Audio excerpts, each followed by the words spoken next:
Hey everyone, कैसे हो आप सभी। आई होप आप सभी बहुत अच्छे होंगे। तो अभी हो रहा है इवनिंग का समय, बहुत टाइम बाद ऐसे मैं आप लोगों के साथ आई हूँ, मतलब थोड़ा तैयार होके या ऐसे क्योंकि थोड़ा अच्छा फील हो रहा है। आज पहले से बेटर फील कर रही हूँ, वरना पिछले 10 दिनों से तबीयत बहुत ज़्यादा ख़राब थी। लक्ष्य सो रहा है, अनिल अपने ऑफिस का काम कर रहे हैं, थोड़े से बर्तन डले हैं उनको मैं साफ़ करूँगी।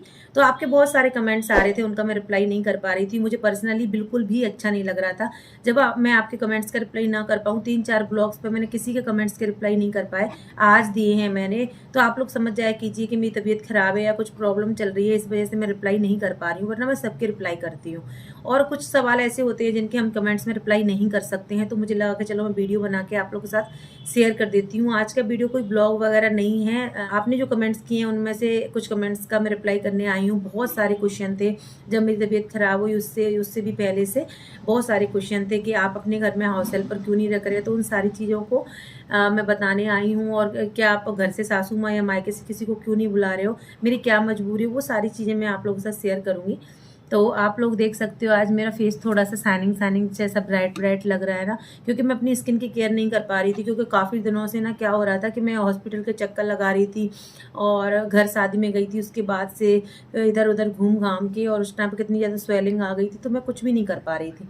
तो आज मैंने स्किन की अपनी थोड़ी सी केयर करी है, और अभी मैं सोच रही हूँ कि अगर जैसे ही मुझे टाइम मिलता है, तबीयत थोड़ी सी सही रहती है, तो मैं केयर ज़रूर करूँगी, वरना स्किन ख़राब हो जाएगी। और आप लोग समझ सकते हो, हर लड़की लड़का कोई भी हो, उसको अपनी स्किन से कितना प्यार होता है, बहुत ज़्यादा। बट मुझे आज बहुत अच्छा लग रहा है सच बताऊँ तो, क्योंकि जब आपकी तबीयत ख़राब होती है, तो जब आप मतलब शीशे में तो मैं तो नहीं देखती, तबीयत ख़राब होती है तो मैं नहीं देखती अपने आप को शीशे में, क्योंकि मुझे लगता है कि यार, और मैं लो हो जाती हूँ कि यार मैं कैसी लग रही हूँ, क्या हो गया है मुझे। लेकिन जब बाथरूम में जाते हैं तब तो मिरर होता है ना, तो वहाँ पे तो देखते ही हैं। मेरी स्किन बहुत डल हो गई थी, इस वजह से फिर मैंने आज थोड़ी सी केयर करी। तो चलो मैं बर्तन साफ़ कर लेती हूँ पहले, तब तक आप देख लीजिए। मैंने थोड़ा शूट किया था कि मैंने अपने फेस पर क्या यूज़ किया हुआ है, फिर आप लोगों से मिलती तो मैंने अपने फेस को अच्छे से क्लीन कर लिया है। आप लोग देख सकते हो थोड़ी सी डलनेस है, क्योंकि मैं बिल्कुल भी केयर नहीं कर पा रही हूँ अपनी स्किन की, इस वजह से। तो आज मैं यूज करने जा रही हूँ मामा अर्थ का Ubtan bamboo sheet mask for skin brightening. इसमें बहुत सारे वेरिएंट्स आते हैं, बट आज मैं ये आपको अप्लाई करके दिखाऊंगी और इसका रिजल्ट आप लोगों के साथ शेयर करूंगी। तो ये इंडिया का first bamboo based seat mask है। तो इसमें है turmeric, saffron, green tea, kiwi, जो कि हमारी स्किन के लिए काफ़ी अच्छे होते हैं। और अगर आपकी स्किन डल हो गई है, आपकी स्किन पे डार्क स्पॉट्स हैं, पिगमेंटेशन है, सारी प्रॉब्लम्स को ये दूर कर देता है। और फर्स्ट स्टेप, सबसे पहले मैंने अपने फेस को क्लीन कर लिया था, उसके बाद मैंने निकाल के अपनी फेस पे इसको अप्लाई कर लिया। थर्ड स्टेप ये है, इसको 15 मिनट के लिए अपनी स्किन पर छोड़ देना है, और उसके बाद निकालने के बाद जो भी सीरम है आपके फेस पे लगी रहेगी, उससे जेंटली मसाज करना है।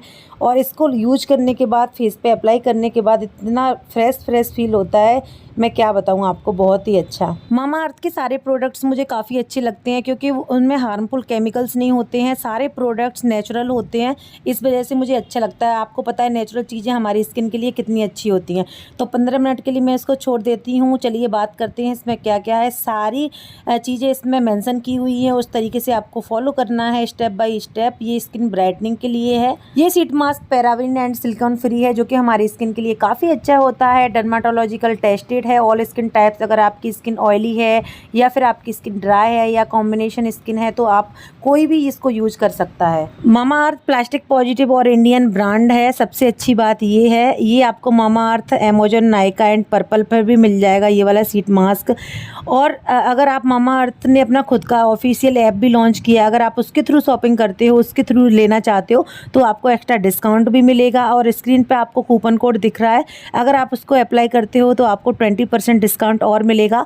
सारे लिंक मैं आपको दे दूंगी डिस्क्रिप्शन बॉक्स में, तो आप लोग चेक करना बिल्कुल भी मत भूलिएगा। अगर आप मामा अर्थ के ऐप या मामा अर्थ की वेबसाइट से कोई भी प्रोडक्ट ऑर्डर करते हो, तो आपके उस प्रोडक्ट के बदले वो एक पेड़ लगाते हैं, ट्री प्लांट करते हैं। और मामा अर्थ का एम है कि 2025 तक वो 1 मिलियन ट्री प्लांट करेंगे। तो इसमें भी आप बहुत महत्वपूर्ण भूमिका निभाओगे। जैसे कि आपको पता है है कि आजकल पेड़ हमारे जीवन के लिए कितने ज़्यादा ज़रूरी हो गए हैं। तो अभी फाइनली 15 मिनट हो चुके हैं और मैंने अच्छे से अपने उस पे फेस पे अप्लाई किया था शीट मास्क, तो उसको निकाल दिया है और जितनी भी सीरम थी उसमें उससे मैं जेंटली मसाज कर रही हूँ और जितनी भी पैकेट में बची थी उसको भी मैं निकाल के मसाज कर लूँगी, अपने फेस पे जेंटली मसाज कर लूँगी। और उसके बाद हमें फेस वॉश नहीं करना है क्योंकि हमारी स्किन को ऑलरेडी हाइड्रेट और मॉइस्चराइज करके रखता है, तो उसके बाद हमें फेस वॉश की ज़रूरत बिल्कुल भी नहीं है। और इतना फ्रेश फील हो रहा है ना, मैं क्या बताऊँ आपको, बहुत ही अच्छा फील हो रहा है। तो सारी डिटेल्स इसकी लिंक मैं आपको दे दूँगी डिस्क्रिप्शन बॉक्स में। तो फाइनली मेरे बर्तन साफ़ हो चुके हैं, मैं बर्तन साफ़ करके भी आ गई क्योंकि पहले अनिल ने बहुत सारी 10-15 दिन से वो मेरी बहुत हेल्प करवा रहे थे, लेकिन अब मैं बेटर फील कर रही हूँ तो मैं नहीं चाहती कि मैं डली रहूँ। डॉक्टर ने भी नहीं बोला कि डली रहने को। तो सबसे मेन टॉपिक जो मुझे सबसे ज़्यादा कमेंट्स आ रहे थे उसके बारे में बात करते हैं। तो सबसे ज़्यादा कमेंट्स आ रहे थे कि दीदी आप हाउस हेल्पर क्यों नहीं लगवा लेती हो। मुझे भी लग रहा था कि बहुत सारे लोग सोच रहे होंगे जानबूझ के नहीं लगवा रही, ये बोल रही थी, मैंने बहुत टाइम से बोल रही थी क्योंकि मुझे स्टार्टिंग में भी बहुत प्रॉब्लम आई थी। उस टाइम पे मेरी दीदी की बेटी की शादी थी तो उस वजह से मैं नहीं लगवा रही थी कि चलो फरवरी में शादी है, उसके बाद मैं लौट के घर से आऊँगी तभी लगवाऊँगी। लेकिन फरवरी की जो शादी थी वो अप्रैल में चली गई थी। उस टाइम पर फिर बीच में मुझे इतनी प्रॉब्लम नहीं थी, बट ऐसा नहीं है, शादी पर जाने से पहले भी मैं इतनी सर्च कर रही थी ना, बहुत ज़्यादा। आजकल के ज़माने में हाउस हेल्पर मिलना बहुत मुश्किल है, मैंने सुना था, लेकिन जब मैंने फील किया, मैंने फेस किया, तब मुझे मालूम चला कि सच में बहुत मुश्किल है। जब से कोरोना आया है ना, पहले तो इतनी ज़्यादा हाउस हेल्पर थी कि हमारी बिल्डिंग में ही बहुत सारी आती थी, क्योंकि हमारी बिल्डिंग में फैमिली भी रहती हैं और बैचलर भी रहते हैं, तो उनके यहाँ खाना बनाने के लिए, काम करने के लिए आती थी, झाड़ू पोछा करने के लिए। उस टाइम पे मैंने सोचा ईजिली मिल जाएंगी, जब यहाँ पे इतनी आती है बिल्डिंग में से, उनमें से मैं किसी से बात कर लूँगी नॉर्मली। मुझे नहीं पता था कि कोरोना के आने के बाद से, क्योंकि आपको पता ही है कोरोना में कोई किसी ने भी अपनी हाउस हेल्पर नहीं रखी, जिन्होंने भी रखी थी वो निकाल दी, ठीक है। तो इस वजह से हुआ क्या कि अब बहुत सारे लोग अपने अपने घर चले गए हैं। यहाँ पे कौन, अब जब उनका काम ही नहीं चलेगा तो कोई क्यों रहेगा इतनी बड़ी सिटी में। आपको पता है गुड़गांव में रेंट कितना है, बहुत ही ज़्यादा रेंट है, तो कोई क्यों रहना चाहेगा, और एक्स्ट्रा भी खर्चे बहुत हो जाते हैं। तो वो लोग चले गए, इसलिए ज़्यादा लोग नहीं है अभी हाउस हेल्पर, मतलब काम वाली मुझे मिल नहीं रही हैं। मैं शादी में जाने से पहले से ही सर्च कर रही थी, मतलब मैं आप लोगों के साथ ब्लॉग शेयर करती हूँ और आपसे बात करती हूँ, बट हर चीज़ होता है ना, 24 घंटे में हमारे साथ बहुत सारी चीज़ें होती हैं, वो हम शेयर नहीं कर सकते और पॉसिबल ही नहीं है कि हम शेयर करें। अगर ज़्यादा लंबा ब्लॉग भी बन जाता है तो बहुत सारे लोग स्किप कर करके देखते हैं और फिर कुछ भी कमेंट कर देते हैं, फिर गुस्सा आता है कि यार एक तो देखते नहीं है ये लोग, फिर स्किप कर करके देखते हैं, फिर क्वेश्चन करते हैं। अनिल का कॉल चल रहा है, ऑफिस का बहुत ज़्यादा वर्कलोड है, तो इस वजह से 1 सेकेंड, तो मैं सारी चीज़ें आप लोगों के साथ शेयर नहीं कर पाती हूँ। तो मैंने डेली वही क्या शेयर करोगे, आज मैं हॉस्पिटल हेल्पर देख रही हूँ, ये कर रही हूँ, वो कर रही हूँ। तो मैं सर्च कर रही थी, अनिल ने भी बहुत सारे लोगों से बोला, अंकल से भी बोला, बहुत सारे लोगों से बोला, आसपास जितने भी लोग हैं उनके यहाँ पे हाउस हेल्पर आती हैं, उनसे भी हमने बात की। अगर अब अरेंज नहीं हो पा रही है तो मतलब शादी से लौटने के तुरंत बाद चाहिए हमें, क्योंकि उस टाइम पर बहुत तकलीफ हो जाएगी इस वजह से। फिर हम शादी से लौट के आ गए और हमने बहुत सारी देखी, मतलब नहीं मिली कोई भी, मतलब 10-8 देखी थी, कोई भी फ्री नहीं थी, सब लोग बिजी थी, मतलब सब अपने अपने काम में थी कि हम यहाँ पे करते हैं, हम यहाँ पे करते हैं, हमें टाइम नहीं है ये करके। तो हमने सोचा चलो कोई बात नहीं है, सब अगर ईजिली निकल रहा है तो निकलने दो, कोई दिक्कत नहीं है, हम कर लेंगे धीरे धीरे करके। पहले मेरा ये था कि मुझे प्रॉपर सब चीज़ टाइम पे ही चाहिए, बट इस टाइम पे आप लोग समझ सकते हो, मतलब मैं चाहकर भी नहीं कर सकती तो क्या कर सकते हैं, मैं थोड़ा लेट कर लेती हूँ। फाइनली हमने अंकल से बोला कि प्लीज़ अंकल आप कैसे भी करके, आप यहाँ सब लोगों को जानते हो अपने लैंडलॉर्ड से, तो मतलब आप किसी से बात कर लो। तो फाइनली फिर अंकल ने हमारी बिल्डिंग में जो आती थी, 2 हाउस हेल्पर आती थी बिल्डिंग में, अब नहीं, मतलब उन्होंने शायद 2-3 महीने पहले ही काम छोड़ दिया था बिल्डिंग से। तो बिल्डिंग में आती थी, पूरी बिल्डिंग का ऊपर से नीचे तक वो सफाई करती थी, झाड़ू और पोछा करती थी। तो मैं जानती थी पर्सनली, तो एक तो उसमें से वाल्मीकि थी, तो उनको तो रख ही नहीं सकते घर के काम के लिए, आप लोग ही समझ सकते हो, लेकिन उनका नेचर बहुत अच्छा था, मतलब पर्सनली मुझे बहुत अच्छी लगती थी। पर एक और थी, वो बिल्डिंग में आती थी काम करने, 2-3 साल से आ रही थी वो, तो उनको भी मैं जानती थी। तो वो आई, उन्होंने पूछा कि आपको ज़रूरत है, अंकल ने बोला, मैंने बोला हाँ हमें ज़रूरत है। तो हमारी बात हो गई, तो उन्होंने मतलब उन्होंने घर तो देखा ही था, जब आप बिल्डिंग में काम करते हो कभी कभी आपको पानी की ज़रूरत होती है, या मेरे घर पर कुछ मिठाई वगैरह होती थी तो मैं उनको देती थी, तो जानते ही हैं ऐसे। तो अनिल ने बोला कि आप एक बार आके देख लो, पहले फ़ोन पर ही बात हुई थी नीचे से, कि आप एक बार देख लो कितना काम है क्या कैसे, उसके हिसाब से आप हमें बताना। तो बोला कि नहीं मैंने तो देखा है। तो मैंने बोला नहीं, फिर भी कंफर्म करना ज़रूरी है, आप ऊपर आओ और देख के जाओ कि कितना क्या काम है, उसके हिसाब से आप हमें पैसे बताओ। आप बोल दो कि आपने तो 2 ही कमरे की बोला था, ऐसा वैसा।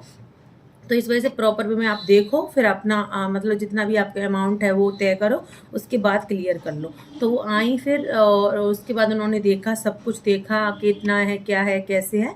और फाइनली फिर मैंने उनसे बोला कि मतलब कितना आपका बनता है आप बता दो। तो उन्होंने मुझे बताया और उतने में मैंने 1 रुपए कम नहीं किया। तो उन्होंने बोला ठीक है, मतलब मैं कर दूँगी।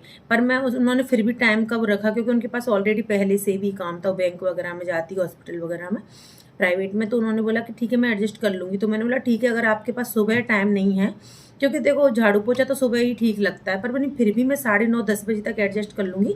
आप 9:30-10 बजे तक आ जाना झाड़ू पोछा करने के लिए, क्योंकि लक्ष्य स्कूल चला जाएगा। तो आप आ जाना। मैंने कि मुझे टाइम का इशू नहीं है, क्योंकि मुझे अर्जेंट में चाहिए और आपको टाइम नहीं है, बट मुझे चाहिए। तो उन्होंने ठीक है। तो वो जाते जाते बोल रही थी कि मुझे कल कब आना है। तो मैंने बोला कि कल आपको आना है 9 या 9:30 बजे आ जाना है, या 10 बजे, मतलब 10 बजे तक आ जाना, 9 से 10 बजे के बीच में। तो उन्होंने बोला ठीक है, मैं काम करके वहाँ से और मैं आपके यहाँ पे आ जाऊँगी। मैंने बोला ठीक है। फिर भी यार, जब आप हाउस हेल्पर रखते हो तो आपको पता है, आप चाहे 2 साल से जानो या 4 साल से जानो, बट उसके डॉक्यूमेंट्स बहुत ज़रूरी होते हैं कि वो कहाँ की रहने वाली है, क्योंकि यहाँ के तो रहने वाले होते नहीं हैं, गाँव से आते हैं ये लोग। फिर हमने फाइनल में उनसे बोला कि आप मतलब अपने डॉक्यूमेंट्स, आधार कार्ड या पैन कार्ड जो भी आपके पास है वो हमें कॉपी दे देना, क्योंकि ज़रूरी होता है। और आजकल तो बहुत ही ज़्यादा ज़रूरी होता है, क्योंकि आप हमारे घर में काम करने आ रही हो और कल से कल कुछ हो जाए तो मतलब पुलिस भी ये भी बोलती है ना कि अगर आप इतने पढ़े लिखे होके इतने बेवकूफ़ कैसे हो सकते हो कि आप इतनी बड़ी गलती कर देते हो, कि मतलब आपने अपने घर में हाउस हेल्पर रख ली और उसका पता भी नहीं कि वो कहाँ से आती है, कहाँ की है, ये सारी चीज़ें।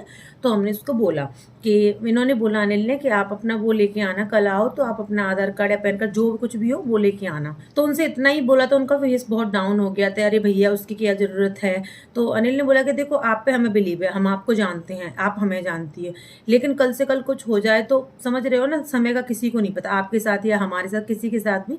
तो भैया ज़रूरी है, अगर आप अपने घर में हाउस हेल्पर रख रहे हो तो हम कागज़ बहुत ज़रूरी है, और हम आपका ओरिजिनल थोड़ी मांग रहे हैं, आप हमें अपना वो दे देना, मतलब फ़ोटो कॉपी करवा के हम करवा लेंगे, हम फ़ोटो खींच लेंगे, कोई दिक्कत नहीं है। तो उसने मतलब फेस उसी टाइम पे डाउन सा ही हो गया था कि मैं यहीं रहती हूँ भैया, और मैं कहीं जाने वाली थोड़ी हूँ, मैं तो यहीं रहती हूँ, 2 साल से आपकी बिल्डिंग में काम कर रही हूँ।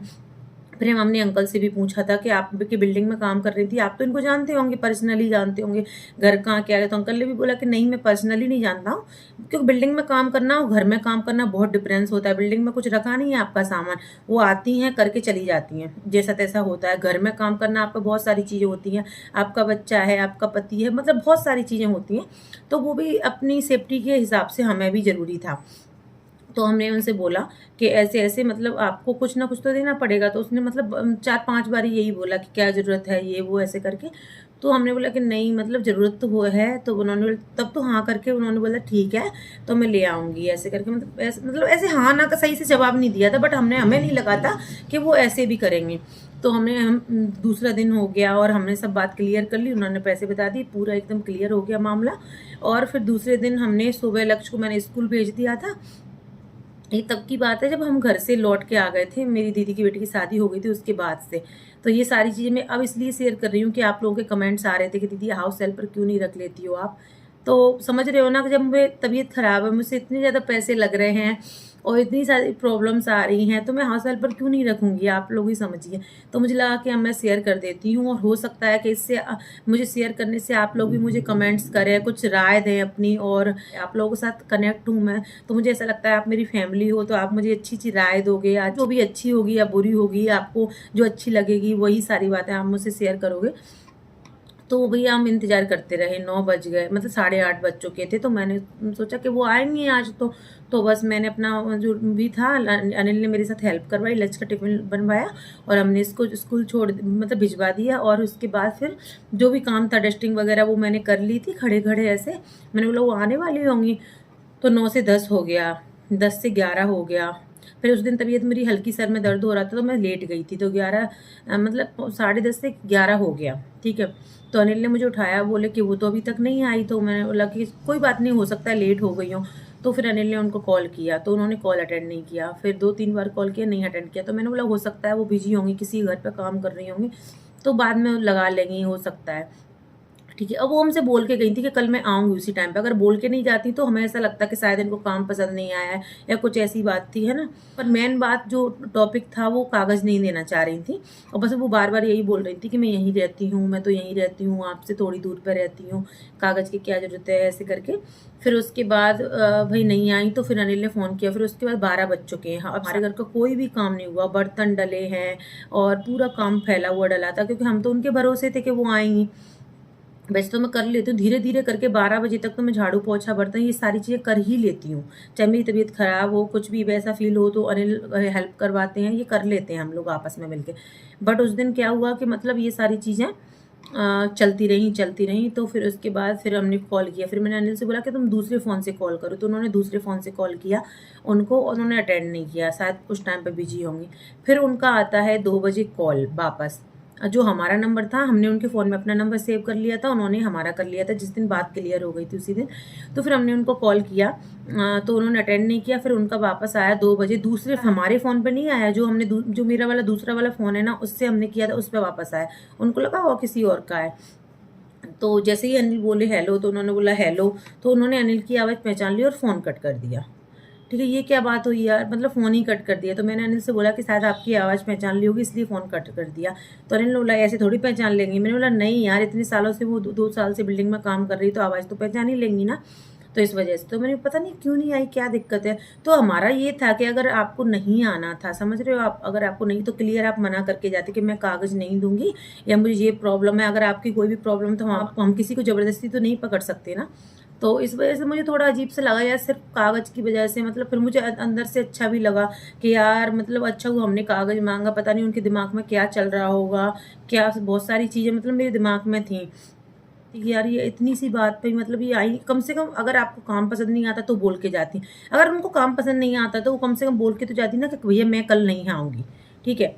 और लेकिन जब कागज़ पे ही वो सारी बात टिकी हुई थी, उसके बाद उन्होंने फ़ोन कट कर दिया, फिर फ़ोन उठाया नहीं, आया नहीं, फिर हमने लगाया उठाया नहीं। उसके बाद क्लियर हो गया। फिर हमने अंकल को बोला कि देखो भैया आपने काम वाली भेजी थी, अंकल वो ऐसी-ऐसी निकली है और उसने मतलब ऐसे-ऐसे। तो अंकल ने बोला छोड़ो दूसरी देखते हैं। फिर हमने 2-4 और देखी। पीछे वाले घर में आंटी की आती हैं तो उनका घर बहुत बड़ा है तो वहाँ पे आती हैं, 1-2 घर उनके रिलेटिव्स की यहाँ जाती हैं। तो वो बोले बेटा वो फ्री नहीं है। तो मैंने बोला आंटी कोई और मिले तो आप बताना हमें। एक तो आजकल मिल ही नहीं रही ना, मेन बात यही है इस वजह से। फिर उसके बाद एक और थी, वो आई थी तो वो मालिश वगैरह भी करती हैं। तो वो जाती हैं बहुत सारे घरों में, तो वो बोल रही थी कि मैं कर तो दूँगी बट मैं आऊँगी 12 बजे झाड़ू पोछा करने, सब लोगों के यहाँ से घूम के 12 बजे आऊँगी। तो आप लोग समझिए कि 12 बजे झाड़ू पोछा, मैंने उनसे बोला कि आप झाड़ू पोछा 10 बजे तक कर देना। 12 बजे 1 बजे, 2 बजे, 3 बजे बर्तन के लिए आओ, आप आ जाना 2-3 बजे तक। क्योंकि इस टाइम पे समझ रहे हो ना, मुझे मेरी मजबूरी है और मैं कर लूँगी एडजस्ट। तो उन्होंने बोला नहीं 12 बजे तक ही हो जाएगा, बट 12 बजे तक झाड़ू पोछा तो लेट हो जाता है, आप तो सही बोल रहे हैं पर मुझे टाइम ही नहीं है। तो मैंने बोला फिर कैसे चलेगा? तो फिर इस वजह से फिर उनको नहीं रखा। फिर उन्होंने बोला मैं बोलूँगी किसी और को, मतलब पूछूँगी। तो फिर उनका फ़ोन आया कि सब लोग 11 से 12 बजे तक ही आएँगे झाड़ू पोछा करने के लिए। अब लोग आप लोग समझिए 12 बजे तक, मतलब समझ रहे हो ना, आज तो मैं अकेली हूँ, कल मेरा बेबी होगा तो घर से भी कोई आएगा, मायके ससुराल से, तो 12 बजे तक झाड़ू पोछा थोड़ी डला रहेगा। मतलब झाड़ू पोछा का समय होता है, सुबह पूजा वगैरह करते हैं, झाड़ू पोछा घर में एकदम मतलब पॉजिटिव एनर्जी रहती है सुबह के टाइम पर। तो फिर भी मैं एडजस्ट करने के लिए तैयार थी 9-10 बजे। तो हमें 5-6 हाउस हेल्पर मिली बट किसी न किसी के साथ यही इशू था। और सबसे मेन इशू उसका था, मैं 2-3 दिन तक सोचती रही कि यार उसके दिमाग में क्या चल रहा था, जो मतलब वो नहीं देना चाहती, बार-बार यही बोल रही थी कि मैं यहीं पे रहती हूँ, यहीं पे रहती हूँ। तो आप लोग मुझे बताइए कि हमने जो उसके डॉक्यूमेंट्स माँगे क्या था? एक ही चाहिए था कि मतलब जिससे हमें प्रॉपर पता चले वो कहाँ की रहने वाली हैं, कल से कल कुछ हो जाए तो हमारे पास प्रूफ़ हो, ठीक है? क्योंकि फिर ऐसे टाइम पे पुलिस भी कुछ नहीं करती, तो अपनी सेफ्टी अपने हाथ होती है, इसलिए हमने माँगा। और फिर हमने आस-पास भी सर्च किया कि मतलब जो आंटी वगैरह के यहाँ आती हैं, उन्होंने बोला था कि हाँ बेटा ये तो बहुत ज़रूरी है, हमने तो लेके रखा है अपने जो हमारे यहाँ हाउस हेल्पर आती हैं, वो तो सबसे पहले ज़रूरी है। इतने पढ़े लिखे होके इतने बेवकूफ़ कैसे बन सकता है कोई आजकल के ज़माने में। तो ये सारी चीज़ें थी, तो मुझे ऐसा लग रहा था अंदर से 2-3 दिन तक फ़ील हुआ कि यार पता नहीं क्या था उसके दिमाग में। कोई नहीं, मुझे हाउस हेल्पर नहीं मिल रही, अभी भी मैं तलाश रही हूँ। ऐसा नहीं कि मैं बैठी हूँ, मैं डेली अनिल से बोलती हूँ कि आप किसी से पूछो, किसी से बोलो, ऐसे करके मतलब अब तो मुझे जैसी मतलब जैसी समझ रहे हो ना, पहले तो मेरा ये था कि अच्छी सफाई वाली होनी चाहिए, अच्छे से क्लीन। अब तो मुझे ऐसा लगता है कि मतलब जैसी भी हो यार, बस झाड़ू पोछा कर जाए, और नहीं तो बर्तन तो एडजस्ट कर लूँगी, फिर भी मैं अगर उसके पास टाइम नहीं हुआ तो झाड़ू पोछा ही कर जाए। समझ रहे हो, मतलब वो होता है ना कि पहले आपकी डिमांड होती है, उसके बाद आपको ऐसा लगता है मजबूरी होती है, तो वही सारी चीज़ें हैं, तो मुझे ये शेयर करनी थी। सबसे मेन टॉपिक यही था, और भी बहुत सारे टॉपिक हैं जो आपके कमेंट्स आते हैं, तो उनका रिप्लाई मैं जल्दी ही करूँगी जैसे ही मुझे टाइम मिलेगा। तो बस आज इतनी सी वीडियो थी। आप अपनी राय ज़रूर दें कमेंट बॉक्स में कि क्या हमने गलती करी, हमारे साथ कुछ भी हो सकता था यार। मतलब जो दिमाग में बहुत सारी बातें आती हैं ना, वो बहुत सारी बातें चल रही थी। वैसे ही वो दिखने में बहुत चालू थी, 2 साल से हमारे यहाँ काम कर रही थी ना, तो हमें पता था उसका मतलब बोलना तरीका। तो पर मुझे क्या था, मुझे तो मजबूरी थी ना इस वजह से। अरे यार सच में मैं सोच रही थी कि बहुत ईज़ी होता है, बट बिल्कुल भी ईज़ी नहीं होता है। कोरोना के बाद तो बिल्कुल भी ईज़ी नहीं होता है कि अगर आपको हाउस हेल्पर मिल जाए तो बहुत किस्मत वाले हो आप। घर से कोई ना कोई आएगा, मेरे मायके या ससुराल से जल्दी मैं आपको बताऊँगी कि कौन आएगा, मायके से कौन ससुराल से, वो सारी चीज़ें। बट फिर भी वो लोग आएँगे, फिर भी मुझे हाउस हेल्पर की तो ज़रूरत है ना, झाड़ू पोछा बर्तन की तो मुझे फिर भी ज़रूरत है। इस वजह से, इसलिए आपके कमेंट्स आए थे कि दीदी आपको इतनी प्रॉब्लम आ रही तो हाउस हेल्पर क्यों नहीं रख लेते हो, और आप अपनी सासू माँ को या मायके से किसी को क्यों नहीं बुला देती हो। तो इस टॉपिक में मैं बाद में ज़रूर बात करूँगी, डिटेल में बात करूँगी कि क्या मजबूरी है जो मैं उनको नहीं बुलाया है मैंने। जल्दी ही मैं आप लोगों के साथ शेयर करूँगी। तो चलिए आज का वीडियो बहुत लंबा हो गया है, इसका एंड करते हैं, मिलते हैं आपसे नेक्स्ट वीडियो में।